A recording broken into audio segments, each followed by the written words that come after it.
السلام علیکم ورحمۃ اللہ وبرکاتہ۔ امید ہے آپ سبھی حضرات خیر و عافیت سے ہوں گے۔ معزز ناظرین، آج کی ویڈیو کا اہم سوال عید کی نماز کے متعلق ہے۔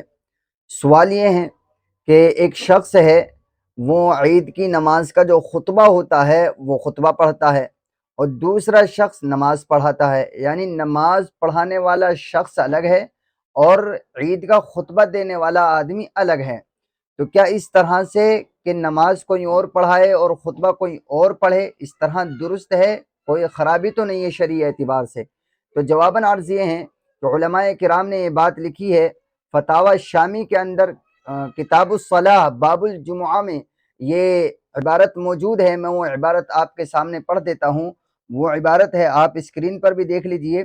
وقد علم من تفاریعهم انه لا يشترط في الامام ان يكون هو الخطیب۔